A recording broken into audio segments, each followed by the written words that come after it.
This is Trend Following Radio, where great thinking comes alive. Nobel Prize winners, legendary traders, best-selling authors, and the pros that know what drive us irrational human beings. I am your host, Michael Covel. Not filtered, raw, honest. That's my passion.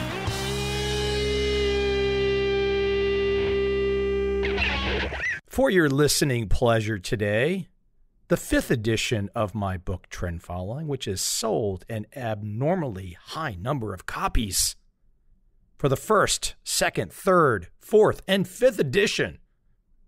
Starting in April 2004, I never could have expected, which at the time was a simple little book, would have so much traction. So today I'm reaching in to give you the first chapter of Trend Following, read by my fine audiobook reader, Joel.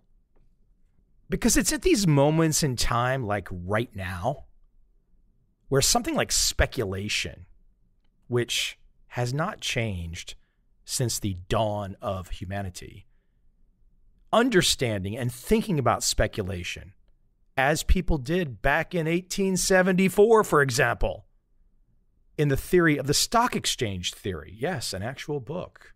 Or Young America on Wall Street, circa 1857. Some great stuff in this first chapter. Sit back, take a listen. If you enjoy it, of course, I will take your money if you buy the rest of the audiobook. But more importantly, think about this. And then look out to the modern world today. Look at all the mania. Look at all the screaming. Look at all the yelling. Look at all the get rich quick stuff. And realize we monkeys don't change. We the fucking same as we have always been. There ain't no difference. We the same. Sit back, relax, and enjoy chapter 1 of the 5th edition of my Trend Following book.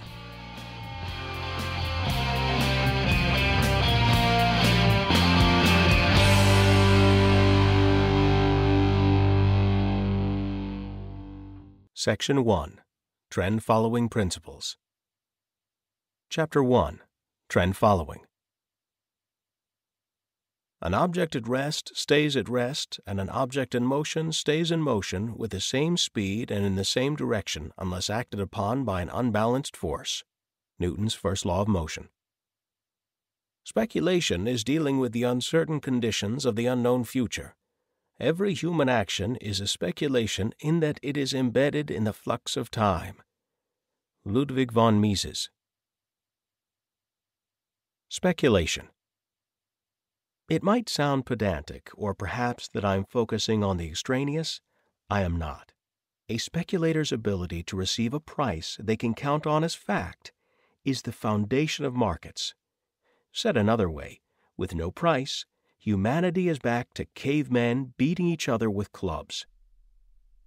Austrian economist Ludwig von Mises puts price discovery's value in perspective. It is the very essence of prices that they are the offshoot of the actions of individuals and groups of individuals acting on their own behalf. The catalytic concept of exchange ratios and prices precludes anything that is the effect of actions of a central authority, of people resorting to violence and threats in the name of society or the state, or of an armed pressure group. In declaring that it is not the business of the government to determine prices, we do not step beyond the borders of logical thinking. A government can no more determine prices than a goose can lay hen's eggs. Although government can't determine prices in the long run, in the short term, government will attempt to directly rig the market system via QE, ZERP, NERP, or whatever acronym sure to follow. However, speculation is all there for making choices about those market prices. Learning how best to speculate using prices is not only a worthy endeavor, it is a survival of the fittest concept that traces back to the earliest literature of Wall Street. From Young America on Wall Street, 1857, quoting a French poem about a latter-day millionaire, Monday, I started my land operations. Tuesday owed millions by all calculations. Wednesday, my brownstone palace began. Thursday, I drove out a spanking new span. Friday, I gave a magnificent ball. Saturday smashed with just nothing at all.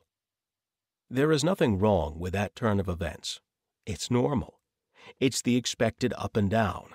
Luck is always in play, but so is skill. From The Theory of Stock Exchange Theory, 1874. A man who wins by haphazard speculation, who chances to operate successfully until he has filled his pockets and retires with his gains from so fascinating an arena, is 1 in 100. Anyone who knows anything of stock exchange speculation will confirm the statement that, to the ordinary run of men, the game is not worth the candle. There are, however, conditions under which speculation in a market where 10 or 50,000 pounds can be lost in half an hour may, under given conditions, be systematically practiced profitably. First, and most important perhaps of all those conditions, is the temperament of the speculator. When it is known in a market that a great speculator is selling, weak bulls are speedily frightened out, and when he has such an object in view, it is his game to intimidate with all the force of his prestige and the power of his capital. Such a man must have a concrete hardness of indifference through which nothing can penetrate to his heart. It is as necessary to the success of his operations that he possesses no more regard for the feelings or pockets of other people than a hungry tiger would for him if he were airing himself unconcernedly in a Bengal jungle. He has a purpose in view, just as a surgeon has when the amputation of a leg has been decided upon. The speculator's sole aim in the operation is the profit, towards which he cuts his way regardless of the nature of the obstacles to be overcome, just as the knife is plunged into the flesh, severing the arteries, muscles, and sinews that surround the bone, which it is the object to reach and saw through. For a man to tread a path in which he must systematically not only disregard the interest of other people, but deliberately calculate upon the weaknesses of human nature which characterize the crowd, in order to work upon them for his own ends, it is obvious that he must be constituted in a quite exceptional manner, and not in a way that it is at all desirable others should attempt to imitate. If uninitiated people who enter the arena in which some of the professional speculators flourish were to spend some months in gathering information and in close observation of the modus operandi, so far as they could get to see and hear, many of them would soon be persuaded that they were utterly useless at such work, and would retire thanking their stars. The haphazard man, who is the antithesis of the professional speculator, will generally be found as differently constituted as are the results of his operations.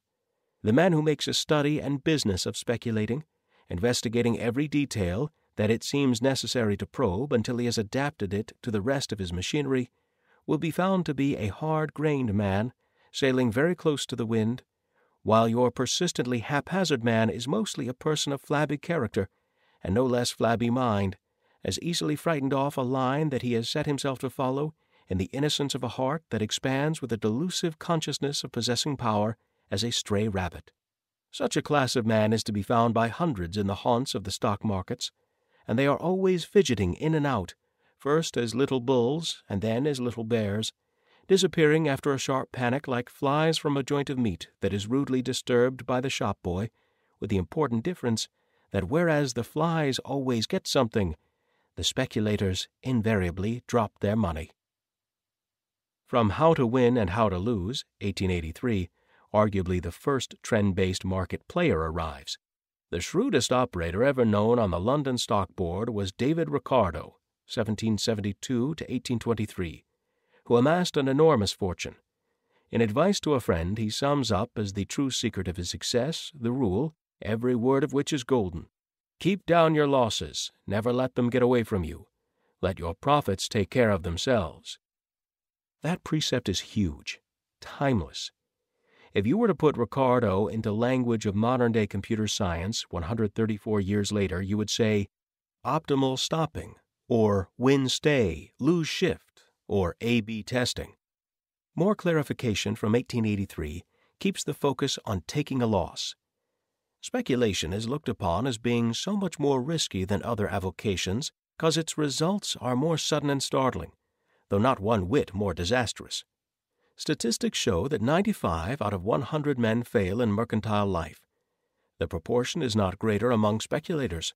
Quicker action is obtained, whether it be favorable or unfavorable, and it does not take 5 or 10 years' time to find that you are playing a losing game.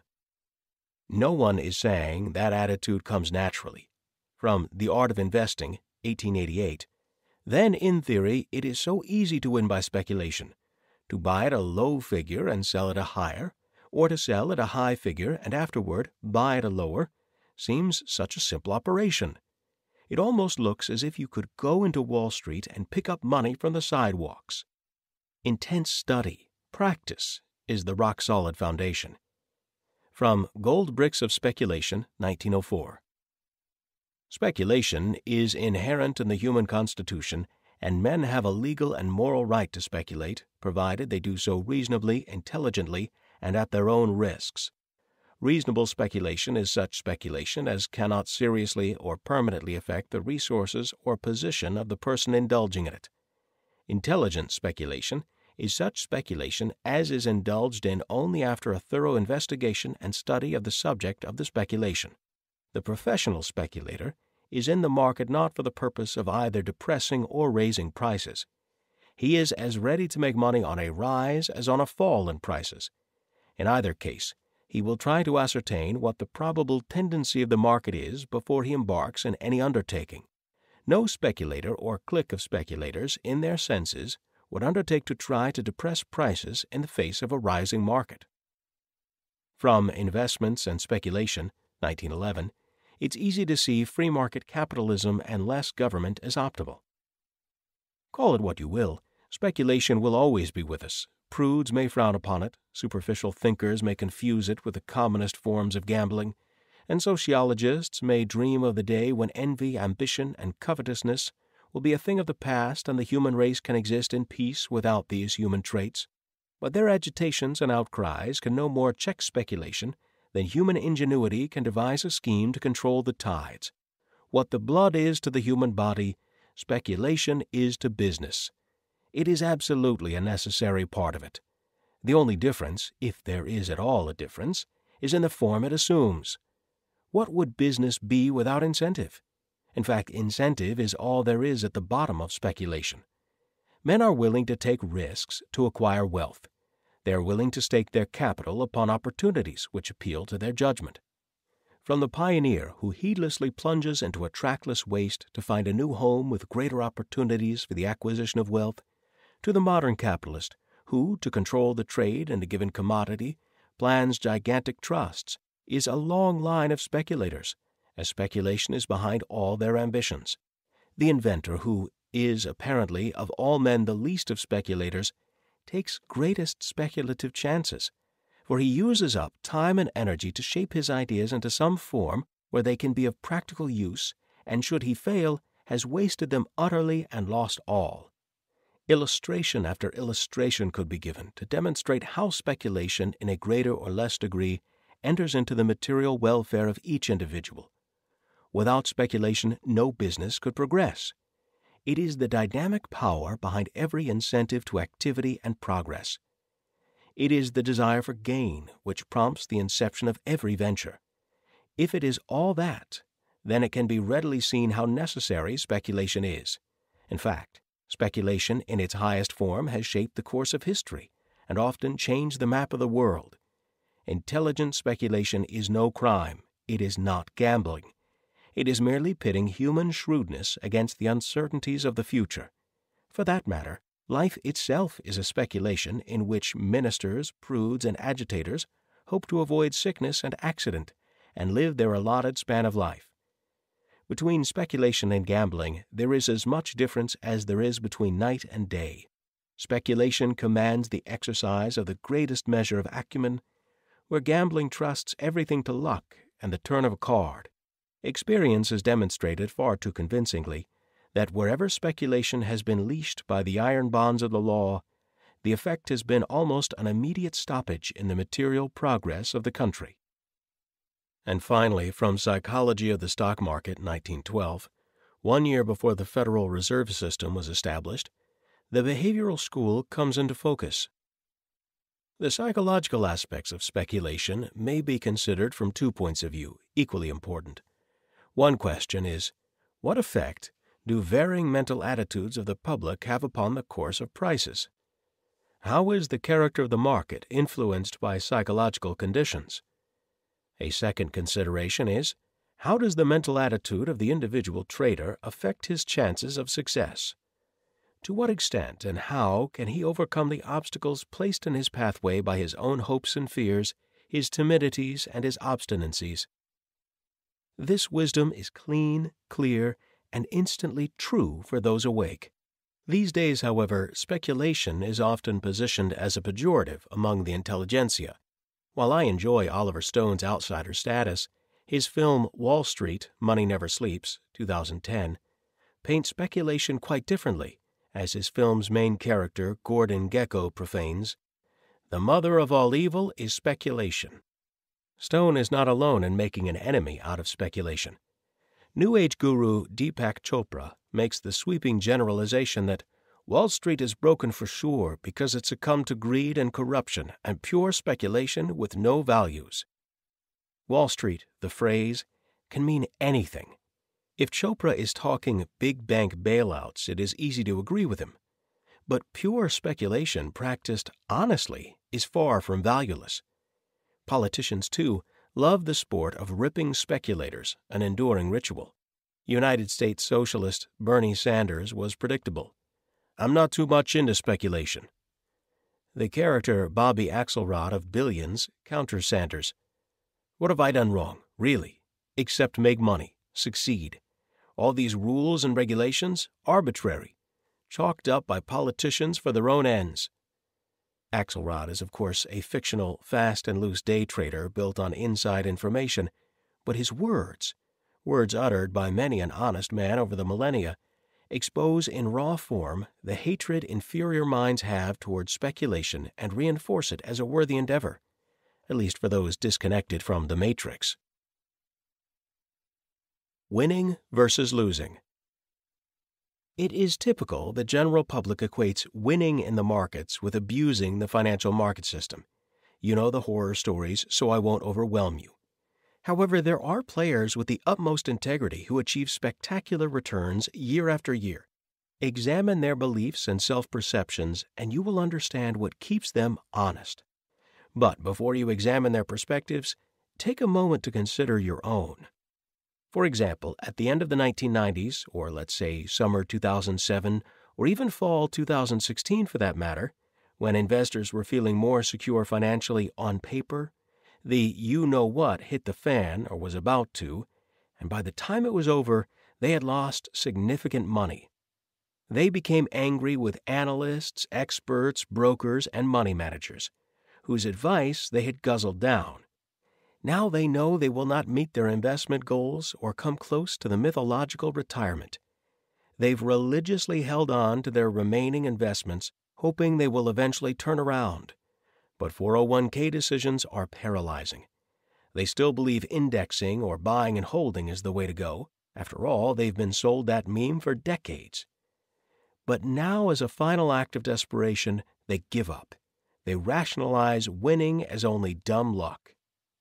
Still, others lost even more in October 2008, but, win or lose, they enjoy the thrill in the hopes of the one trade that makes them rich. Investing gurus, stock tips, and all of that is their entertainment. Plus, they love to boast about their investments. Ego needs attention, after all. Yes, they are depressed and angry when they lose, but when they win, it feels terrific. It's the heroin junkie high. Since their main goal is to invest for quick profits, they will keep doing what they've always done. After all, there was one time a few years ago when a tip made a nice profit they still dream about. Stop. There is a much better way to think. Your approach becomes objective, moving as close as you can to rational. You have enough confidence in your own decision-making that you never seek out investment recommendations. You're content to wait patiently for the right opportunity. And you're never too proud to buy a stock making new highs, even all-time highs. For you, investing opportunities are market breakouts. Conversely, when wrong, you exit immediately, no questions asked. You view loss as an opportunity to learn, move on, and save money to play another day. Obsessing on the past is pointless. You approach trading as a business, making note of what you buy or sell and why in the same matter-of-fact way you balance your checkbook. By not personalizing your trading decisions, your emotional indecision has the chance to decrease. The first perspective is that of a market loser, the latter a winner. Don't be in a hurry to choose your approach until you know what the choice entails. And look, don't be shy about it. You have to want the money. You have to want to get ahead and be rich. The critic's condemnation, the player hating, the rank jealousy be damned. Speculation is not only honorable, it is life. Profit-seeking speculation is the absolute driving force of markets, and without it, there is only disintegration. Investor versus trader. Wide swaths of the population think as investors in search of a bargain. However, if you were to learn the most consistent market winners call themselves traders, you would want to know why. Simply put, they don't invest, they trade. Investors put their money or capital into a market, such as stocks or real estate, with the assumption that value will always increase over time. I am long and never wrong. As value increases, their investment and psychological reinforcement also increases. But investors have no plan when their value drops. They hold on to their investment, hoping the value will go back up.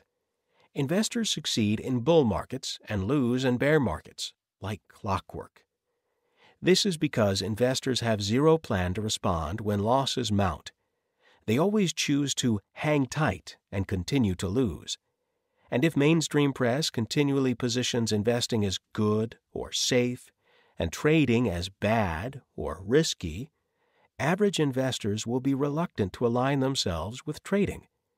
Better to trust the mutual fund and government systems and fall asleep.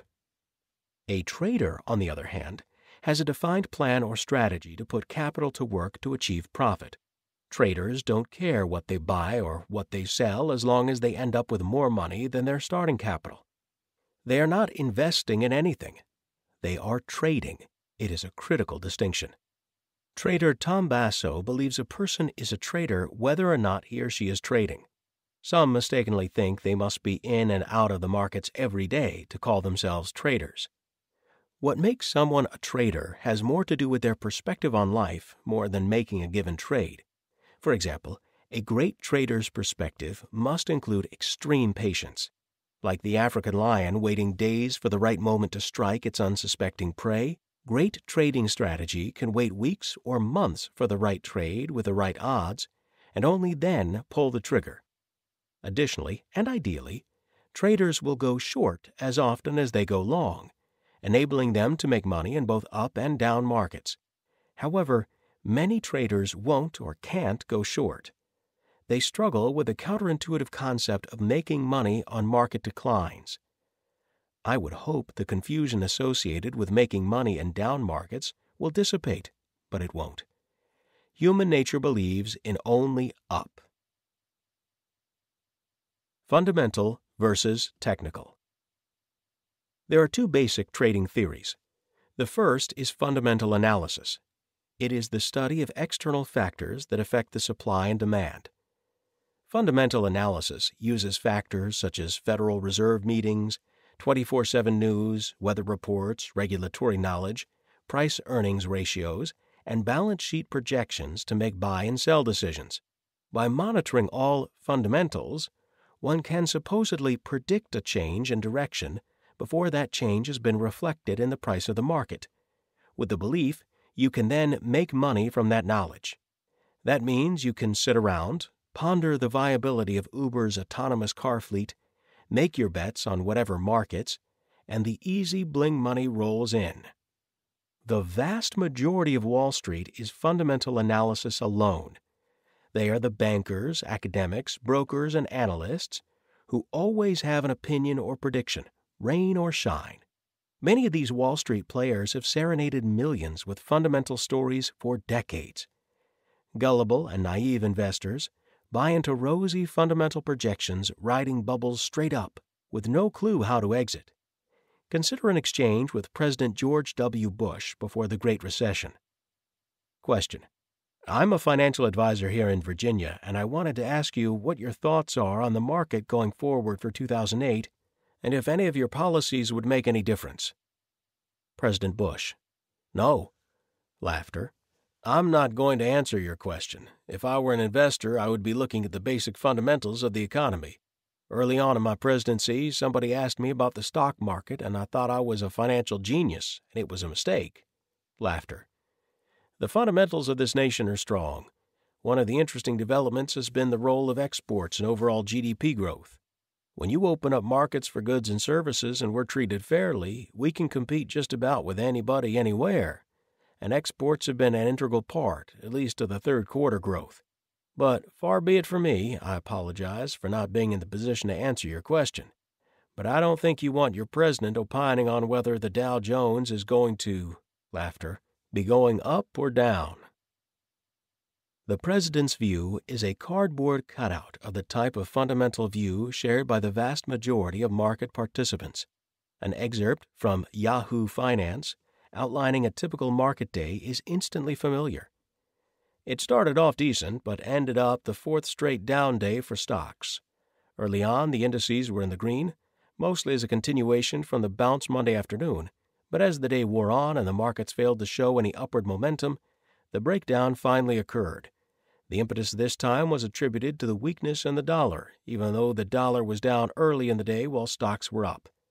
Also, oil prices popped higher on wishful thinking statements from a Venezuelan official about OPEC cutting production. Whether or not these factors were simply excuses for selling or truly perceived as fundamental factors hardly matters.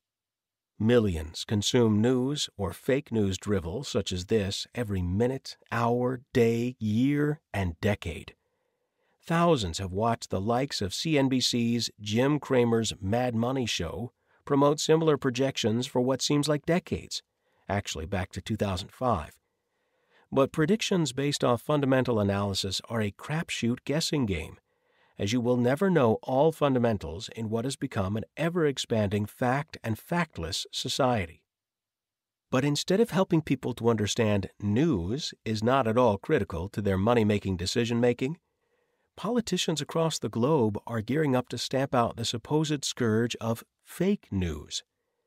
For example, State of California Assembly member Jimmy Gomez introduced Assembly Bill AB 155 in 2017 to ensure that upcoming generations of online readers possess the analytical skills needed to spot fake news. The bill would direct the Instructional Quality Commission to develop and adopt curriculum standards and frameworks that incorporate civic online reasoning for English language arts, mathematics, history, social science, and science. Insert your own Orwellian reference. Trader Ed Zakota notes across-the-board cognitive dissonance in play with a simple story. One evening, while having dinner with a fundamentalist, I accidentally knocked a sharp knife off the edge of the table. He watched the knife twirl through the air as it came to rest with a pointed end sticking into his shoe. "Why didn't you move your foot?" I exclaimed. "I was waiting for it to come back up," he replied. Everyone knows an investor waiting for their market to come back, and it often never does. The financial website Motley Fool has a backstory, a narrative behind its start that reinforces the folly of fundamental analysis. It all started with chocolate pudding. When they were young, brothers David and Tom Gardner learned about stocks and the business world from their father at the supermarket. Dad, a lawyer and economist, would tell them, "See that pudding? We own the company that makes it. Every time someone buys that pudding, it's good for our company. So go get some more." The lesson stuck. The Motley Fool's David and Tom Gardner's pudding story is cute, but it's misleading in design. Their plan gets you in, but it doesn't get you out or tell you how much of that pudding stock you should buy. Many low-information types believe that easy-to-digest narrative. I can only scream inside my head, "Houston, we have a freaking problem." A second market theory, technical analysis, operates in stark contrast to the fundamentals. This approach is based on the belief at any given point in time, market prices reflect all known factors affecting supply and demand. Instead of evaluating fundamental factors, technical analysis looks at the market prices themselves. But an understanding of technical analysis can quickly become confusing and controversial. There are essentially two forms of technical analysis. One is based on an ability to read charts or use indicators to predict market direction, and predictive technical analysis rightly deserves poignant criticism. I often hear people swear they make money with technical analysis. Do they really? The answer, of course, is that they do. People make money using all sorts of strategies, including some involving tea leaves and sunspots. The real question is, do they make more money than they would investing in a blind index fund that mimics the performance of the market as a whole? Most academic financial experts believe in some form of the random walk theory and consider technical analysis almost indistinguishable from a pseudoscience whose predictions are either worthless or, at best, so barely discernibly better than chance as to be unexploitable because of transaction costs. This is the view of technical analysis held by most who think they know of it, that it is a form of chart reading, astrology, moon cycle analysis, chart pattern wiggle feelings, Elliott waves to the first, second, third, fourth, and fifth degree, and, Barry Ritholtz's favorite one to skewer, the death cross. Big bank equity research departments add to confusion by asking the wrong question. The question of whether technical analysis works has been a topic of contention for over 3 decades. Can past prices forecast future performance? It gets worse. Consider a recent Red Alert example from HSBC.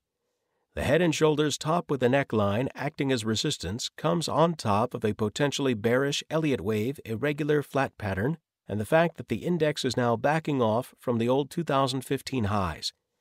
A close below 17,992 would be very bearish. Pressure would ease above 18,449.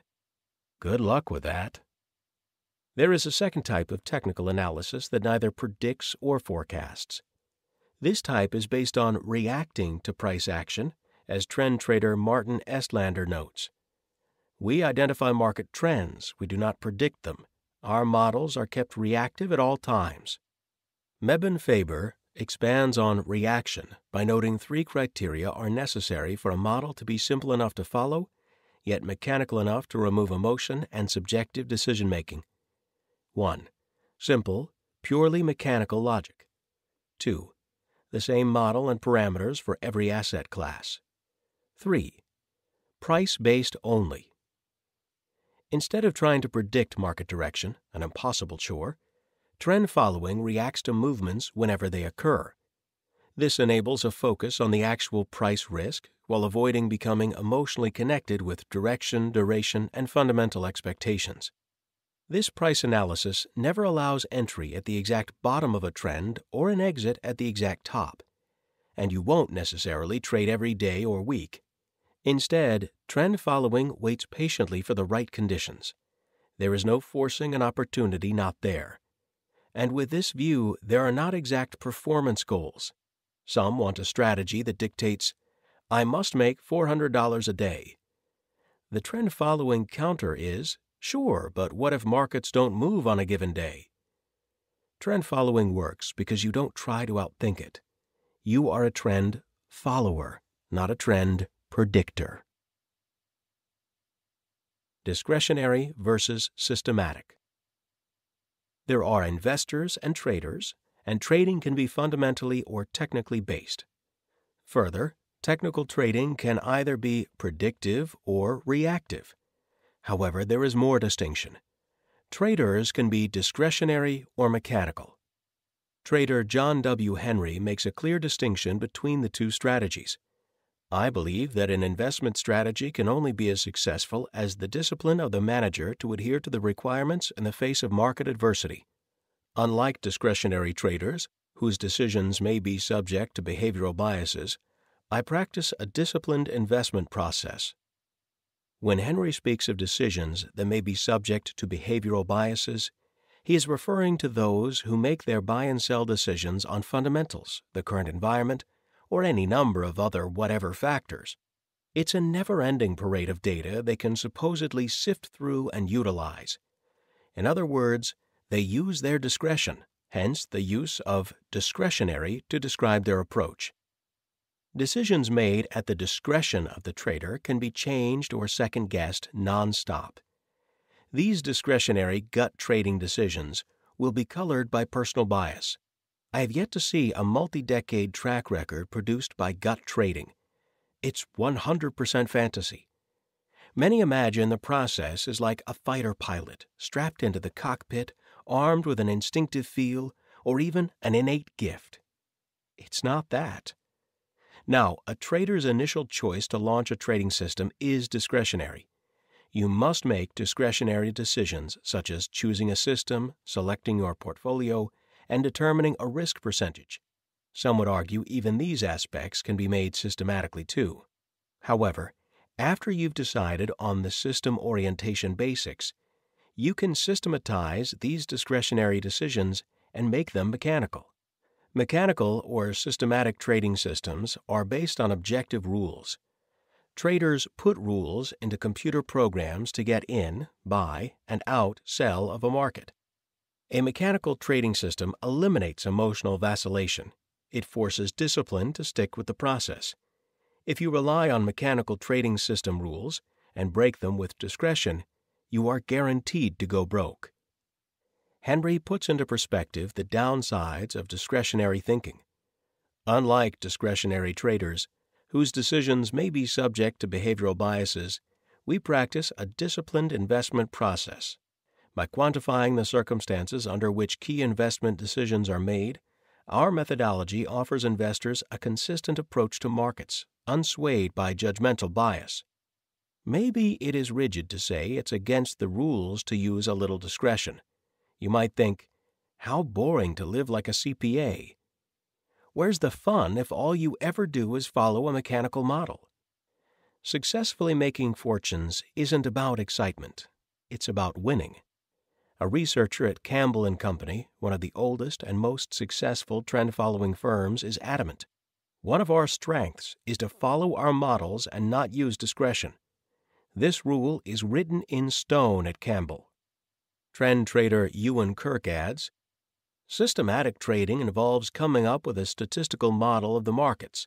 Assuming that model has worked in the past and that you have developed and researched and tested your model correctly, then your hypothesis is that it's likely to keep working in the future. So the actual execution of trades is just continuing to follow what the model says. Now that sounds quite mechanical. In fact, it's no different from the way any good investor works. Why would you invest with Warren Buffett? Because, over the past 30 years, Warren Buffett has made money, and you're assuming that's going to continue in the future. Conceptually, that's no different than what we do. Traders Todd Hurlbut and Ted Parkhill further note the perils in discretion. We are systematic. We have seen examples where managers either start to doubt and then start tinkering, so there is what today is called style shift, or worse, when a manager dramatically changes the approach to what could be called style flip. Hiding in plain sight. Trend following and assorted derivatives of price-based trading is not a new concept. It goes back across names like David Ricardo, Jesse Livermore, Richard Wyckoff, Arthur Cutten, Charles Dow, Henry Clues, William Dunnigan, Richard Donchian, Nicholas Darvas, Amos Hofstetter, and Richard Russell. Believe it or not, it literally goes back centuries with data to prove it. See Chapter 19 and 20 in Section 3, Trend Following Research. AQR's Cliff Asness clarifies. Historically, it's been a strategy pursued primarily by futures traders and in the last 10 to 20 years by hedge funds. The trading strategy employed by most managed futures funds boils down to some type of trend-following strategy, which is also known as momentum investing. Even traders not typically associated with trend following eventually find their way. In hedge fund market wizards, Jack Schwager asked Ed Thorpe, an American mathematics professor, author, hedge fund manager, and blackjack player, best known as the father of the wearable computer, if he believed, "There are trends inherent in the markets." Thorpe replied, "Yes, 10 years ago I wouldn't have believed it, but a few years ago I spent a fair amount of time looking at the strategy. My conclusion was that it works, but that it was risky enough so that it was hard to stay with it." Thorpe noted he used trend following too, and so it goes. Price-based trend strategies discovered by new and old generations at different times. Salem Abraham, now an established trend-following veteran, began researching the markets in his early 20s by asking a simple question: who is making money? His answer was trend followers, and his journey. Still, not many have made the journey. During the dot-com era of the late 1990s, throughout the Fed-induced S&P run-up after March 2009, and even today into 2017, many with zero strategy have made money in other ways, so trend following becomes a blip on the radar screen, seemingly not so important. And since trend following has nothing to do with high-frequency trading, short-term trading, cutting-edge technologies, or Wall Street hocus-pocus nonsense, its appeal is universally lost during extraordinary delusions unleashed inside the madness of crowds. That is, until bubbles pop. Trend following is not sexy until the masses get poached and bleed out. Nonetheless, if you look at how much money trend following has made before, during, and after assorted market bubbles, it becomes far more relevant to the bottom line of astute market players. Yet, even when over-the-top trend-following success is thrown onto the table, skeptical investors can be tough sells. They might say markets have changed and trend-following no longer works. But philosophically, trend-following hasn't changed and won't change, even though markets might not always cooperate. Let's put change in perspective. Markets behave the same as they did hundreds of years ago. In other words, markets are the same today because they always change. Humans are involved, after all. This behavioral view is the philosophical underpinning of trend following. A few years ago, for example, the German mark had significant trading volume. Then the euro replaced the mark. This was a huge change, yet a typical one. If you are flexible and have a plan of attack, a solid strategy, market changes, like changes in life, won't kill you. Trend followers traded the mark. Now they trade the euro. That's how to think. Accepting the inevitability of change is an initial step to understanding. One trend follower elaborates. But what won't change? Change. When a period of difficult performance continues, however, most investors' natural conclusion is that something must be done to fix the problem. Having been through these drawdowns before, we know that they are unpleasant, but they do not signal that something is necessarily wrong with the future. During these periods, almost everyone asks the same question in these exact words. Have the markets changed? I always tell them the truth. Yes. Not only have they changed, but they will continue to change as they have throughout history. Trend following presupposes change. It is based on change. Markets, of course, are built by design to go up, down, and sideways. They trend or chop. They flow or don't. They are consistent and they are surprise. No one accurately can forecast a trend's beginning or end until it becomes a matter of record. However, if your trading strategy is designed to adapt, you can take advantage of changes. If you have a valid basic philosophy, the fact that things change turns out to be a benefit. At least you can survive. At the very least, you will survive over the long term. But if you don't have a valid basic philosophy, you won't be successful because change will eventually kill you. I knew I could not predict anything, and that is why we decided to follow trends, and that is why we've been so successful. We simply follow trends, no matter how ridiculous those trends appear to be at the beginning, and no matter how extended or how irrational they seem at the end. We follow trends. A valid basic philosophy means a trading strategy that can be defined, quantified, written down, and measured in terms of numbers. Trend following does not guess at buys and sells. It knows what to do because valid basic philosophy is codified into a specific plan for all contingencies. The Man Group, one of the largest trend-following traders, describes the source behind their profits. Trends as a persistent price phenomenon that stems from changes in risk premiums, the amount of return investors demand to compensate the risks they're taking.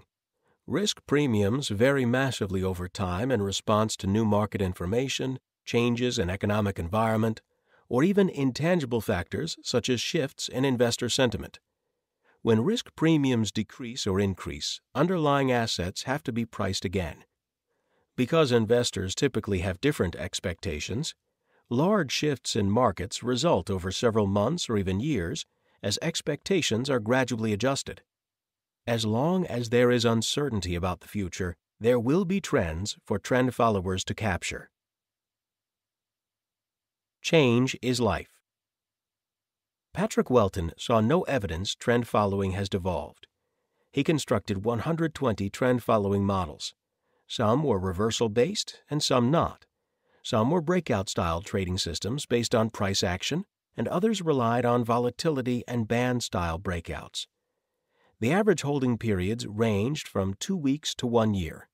The results gave almost identical performance characteristics. Welton addressed head-on the misconception that the sources of return for trend following had changed. He pointed out, starting from first principles, it was a fact the source of return for trend following resulted from sustained market price movements. Human reaction to such events, read Daniel Kahneman, and the stream of information describing them takes time and runs its course unpredictably. The resulting magnitude and rate of price change could not be reliably forecast. This is the precise reason why trend following works. One fund consultant confronted trend trading skeptics decades before trend following's huge October 2008 positive returns. In the 1980s, on a tour of Germany sponsored by the Deutsche Terminbörse, several advisors and pool operators were making a presentation to a group of German institutional investors. Among them were 2 trend-based traders, Campbell and John W. Henry. During the question and answer period, one man stood and proclaimed, "But isn't it true that trend following is dead?" At this point, the moderator asked that slides displaying the performance histories for Campbell and Henry be displayed again. The moderator marched through the decline, saying, "Here's the first obituary for trend-based trading, here's the next one, and the next, but these traders today are at new highs, and they consistently decline to honor the tombstones that skeptics keep erecting every time there's a losing period." Campbell and Henry have made their investors hundreds of millions of dollars since that time. It might, therefore, be a mistake to write yet another series of obituaries. Like sunrise, sunset, you can always expect a new trend-following obituary, oblivious to the data, and rooted in purposeful ignorance, will be written every few years by an agenda-driven press, EMT defenders, and player haters despite the incredible amounts of money made by trend-following practitioners. Perplexed at Wall Street's lack of acceptance, one trend follower sees the danger in trying to be right. How can someone buy high and short low and be successful for 2 decades unless the underlying nature of the markets is to trend? On the other hand, I've seen year after year brilliant men buying low and selling high for a while successfully, and then going broke because they thought they understood why a certain investment instrument had to perform in accordance with their personal logic. Trend-following trader Paul Mulvaney made the point, "One thing to bear in mind is that we have made no changes to our trend-following strategy since 2005. So in a way, we take the ancient Spartan view that everything that needed to be said about long-term trend following has already been said." He continued, "In recent years, our research has focused on execution algorithms, but those are of minor importance versus the strategic trend-following philosophy." You can find Mulvaney's philosophy in performance data format in the supplemental PDF. Mark Spitznagel, a trader focused on tails and a close associate of Nassim Taleb, would characterize Mulvaney's returns as lumpy, with extreme asymmetric payoffs, exactly how he would refer to his trading world. And whether using Spitznagel's strategy or Mulvaney's go-for-the-gusto high-octane strategy, An opportunistic plan of attack knows you aim to lose battles but win the war. Let me be clear, though. Mulvaney's track record is but one example for industrious types to go reverse engineer, to learn step by step how those volatile but overall up numbers came to be. His performance table is an initial shot across the bow to bring you into the trend-following, month-to-month mindset of no benchmarks. But trend following is much more than one trend-following track record alone. This strategy is performed consistently for more than a century across an untold number of traders. And the reasons to explain why markets have tended to trend more often than not include investors' behavioral biases, market frictions, hedging demands, and never-ending market interventions launched by central banks and governments. Follow the trend to the end when it bends. In an increasingly uncertain and downright unfriendly world, it is extremely efficient and effective to base decision-making on the single, simple, reliable truth of price. The 24/7, never-ending fundamental data barrage, such as price-earning ratios, crop reports, and economic studies, plays right into the tendency to make trading more complicated than it need be. Yet by factoring in every possible fundamental piece of data, which is impossible, you still would not know how much and when to buy or how much and when to sell. The truth of price always wins if the debate is grounded in reason. Price is the only fact. That said, even if you digest price as the key trading variable, it is not unusual for traders to focus on only one market, usually individual stocks in their home country to the exclusion of all other global opportunities. Seeking a maximum degree of comfort, many follow their one familiar market's movements faithfully every day. They never dream of branching out into currencies or futures or coffee or gold. The idea you could know enough about Tesla and soybeans to trade them the same might be unfathomable. But think about what cotton, crude oil, Cisco, GE, the U.S. dollar, the Australian dollar, wheat, Apple, Google, and Berkshire Hathaway all have in common: price action. Market prices, traded prices, are the unequivocal objective data reflecting the sum total of all views. Accepting that truth allows you to compare and study prices, measuring their movements, even if you don't know a damn thing about fundamentals. You could absolutely look at individual price histories or charts without knowing which market is which and trade them successfully. That is not what they teach you at Harvard or Wharton, but it is the foundation of making millions as a trend-following trader. Further, don't try to guess how far a trend will extend. You can't. You will never know how high or how low any market might go. Peter Borish, former second-in-command with Paul Tudor Jones, lays bare the trader's only concern. Price makes news, not the other way around. A market is going to go where a market is going to go.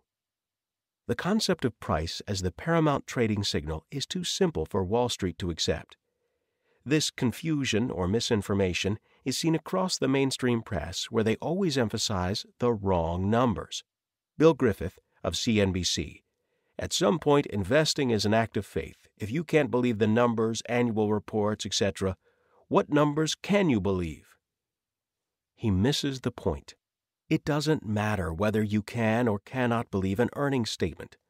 All of those numbers can be doctored, fixed, cooked, or faked. The traded market price can't be fixed. It's the only number you can believe. You can see it every day. However, this does not diminish confusion. Alan Sloan, a finance reporter, doesn't get it. If some of the smartest people on Wall Street can't trust the numbers, you wonder who can trust the numbers. I know Sloan is droning on about balance sheets and price-earnings ratios. You can't trust those numbers. Ever.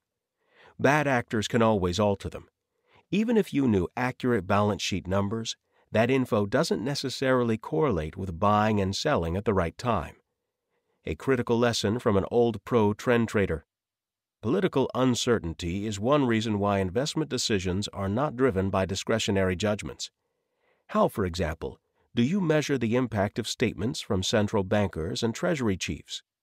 Even if we knew all the linkages between fundamentals and prices, unclear policy comments would limit our ability to generate returns. Trying to interpret the tea leaves in Humphrey Hawkins' testimony or the minds of Japanese policy authorities does not lend itself to disciplined, systematic investing. Instead of trying to play a loser's game of handicapping policy statements, our models let market prices do the talking. Prices may be volatile, but they do not cloud the truth in market reactions. Our job is to systematically sift price data to find trends and act on them, and not let the latest news flashes sway our market opinions. William Eckhart, a trend follower and former partner of Richard Dennis, see my book Turtle Trader, describes how price is to live and die by. An important feature of our approach is that we work almost exclusively with price, past and current. Price is definitely the variable traders live and die by, so it is the obvious candidate for investigation. Pure price systems are close enough to the North Pole that any departure tends to bring you farther south. Understanding how a trend follower implements that philosophy is illustrated in Ed Seykota sugar story. He had been buying sugar, thousands of sugar futures contracts, and every day the market was closing limit up. Every day the market was going nonstop higher and higher. Seykota kept buying more and more sugar each day limit up.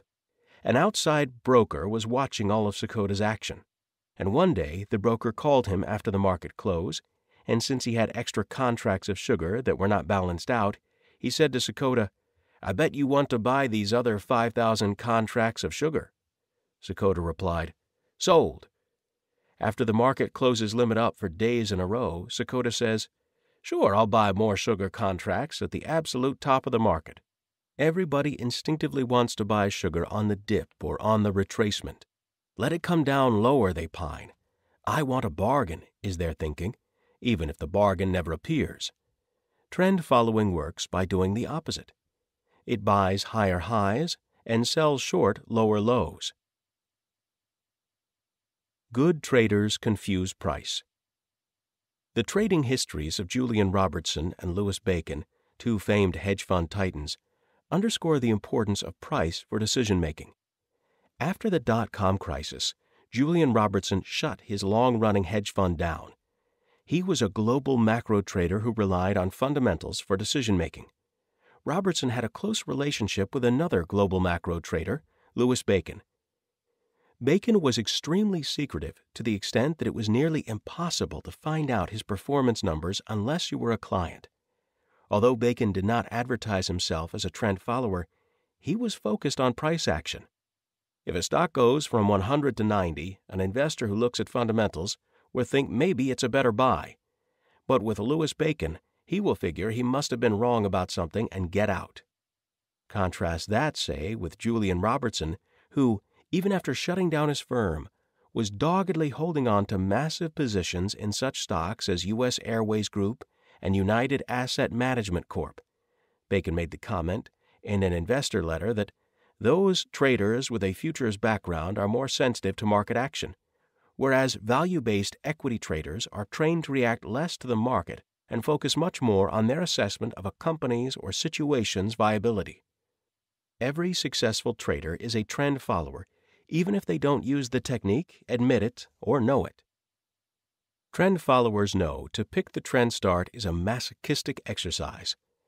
When trends start, they often come from flat markets that don't appear to be trending anywhere. It's choppy, up and down, trendless, go nowhere market action. The solution is to take small bets early to see if the trend will mature and get big enough to ride. An executive at trend-following pioneer Graham Capital Management clarifies, "The ability of trend-following strategies to succeed depends on two obvious but important assumptions about markets. First, it assumes that price trends occur regularly in markets. Secondly, it assumes that trading systems can be created to profit from those trends. The basic trading strategy that all trend followers try to systematize is to cut losses and let profits run."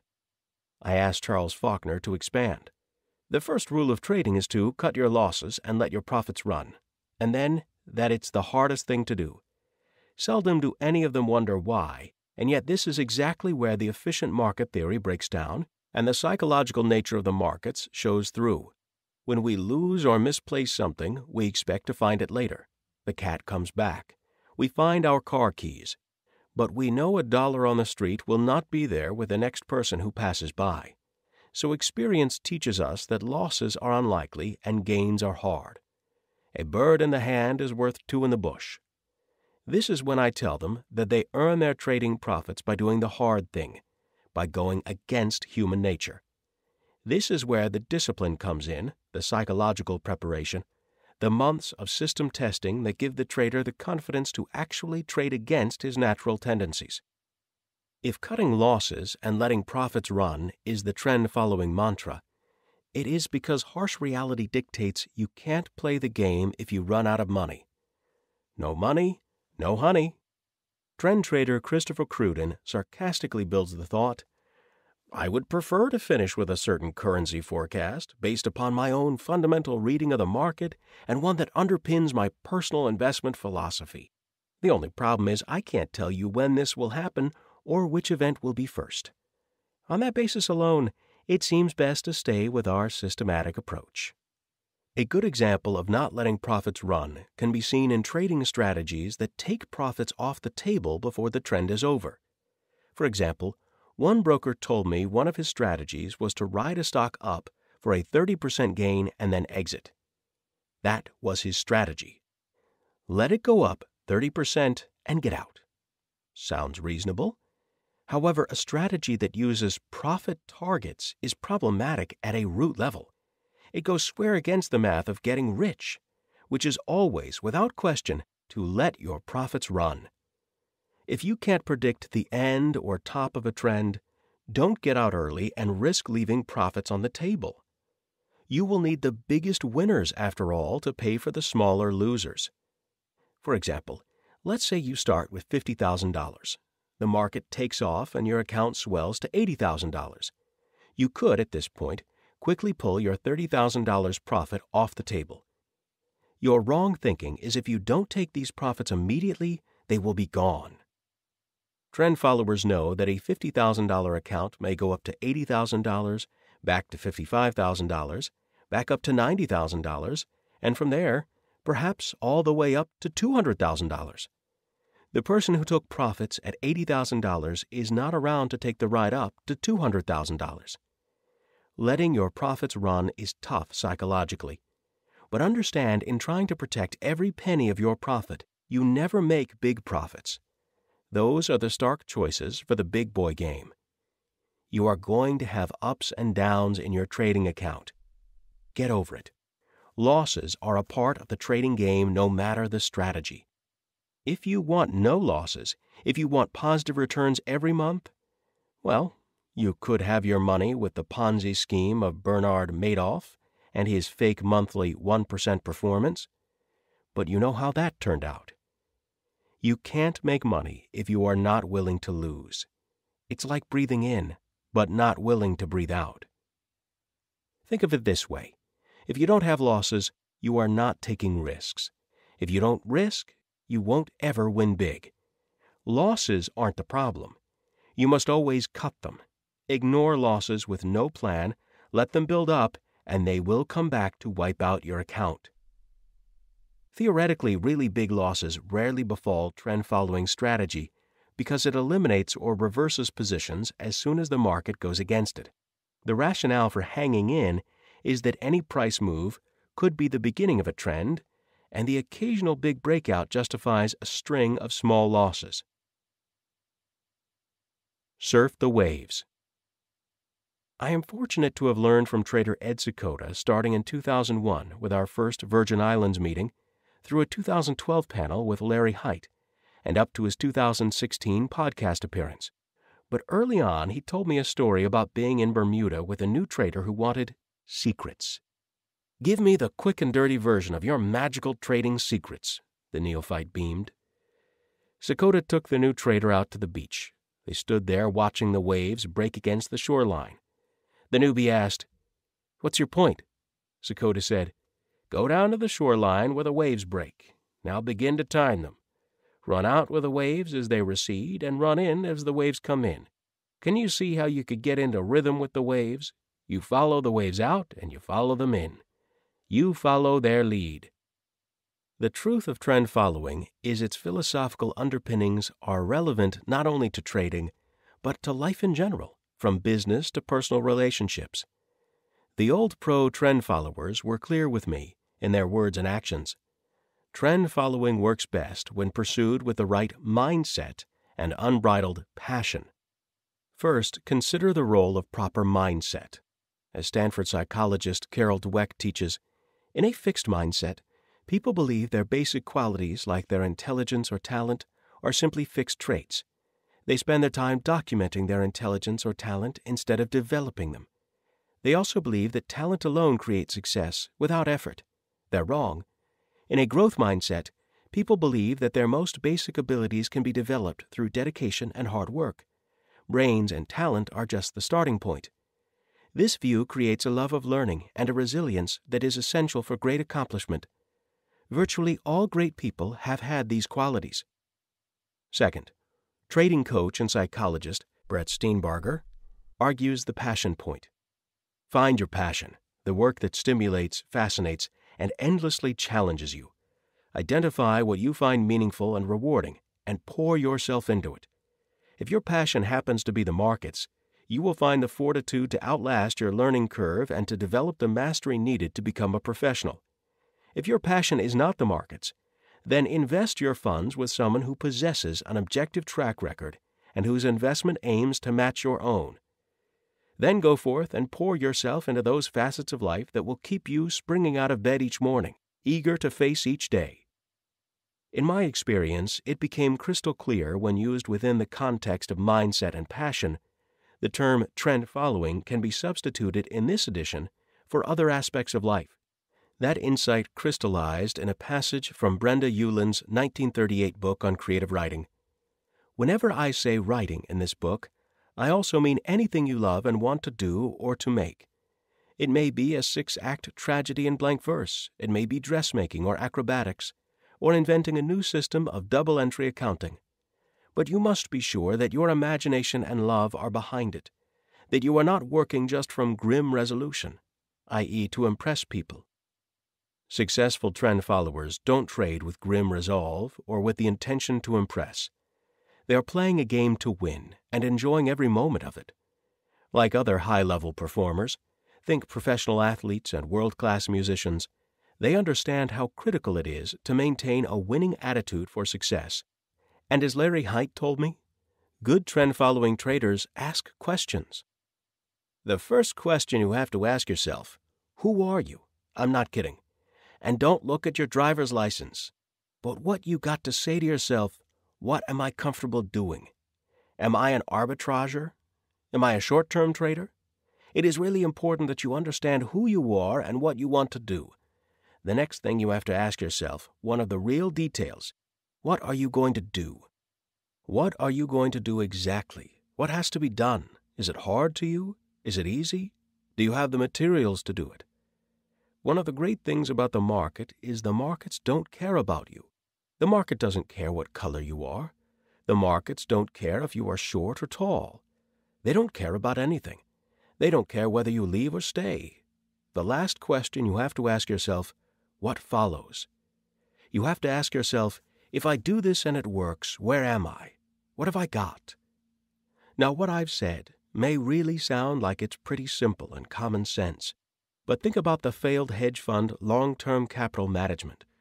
Those were some very, very smart people, Nobel Prize winners, who did some pretty stupid things. And they did it because they didn't ask themselves the basic questions. Armed with Hite's marching orders, let's dive deeper into what it takes for trend-following excellence. Summary food for thought. Galileo Galilei. All truths are easy to understand once they are discovered. The point is to discover them. Hendrik Houthakker, 1961. Price changes are not purely random, but follow certain longer-run trends. Inspired by Benoit Mandelbrot, Houthakker was an early EMT critic. Ed Seykota, All profitable systems trade trends. The difference in price necessary to create the profit implies a trend. Prices, not traders, predict the future. If you don't have losses, you are not taking risks. If you don't risk, you can't win anything. Price goes either up, down, or sideways. No advance in technology, leap of modern science, or radical shift in perception will alter this fact.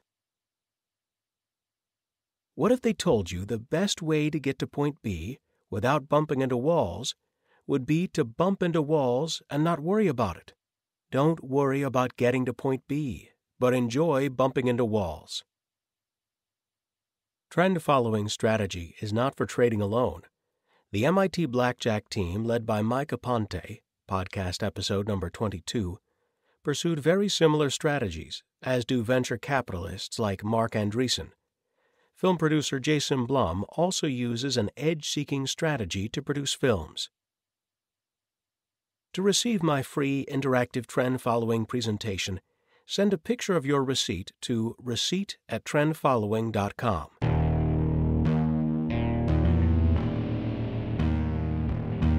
I see a time when those awake will understand how to make money in up, down, and surprise markets. Whether new trader or experienced, college student or financial advisor, protecting against a crash or just trying to make a lot of money, trend following offers everyone an answer in uncertain times. To get started immediately, send me an email, michael@covel.com. I will send you the right trend following steps to take along with my free video. But if you want to buy and hold, trust the government and trust Wall Street, this is absolutely not for you.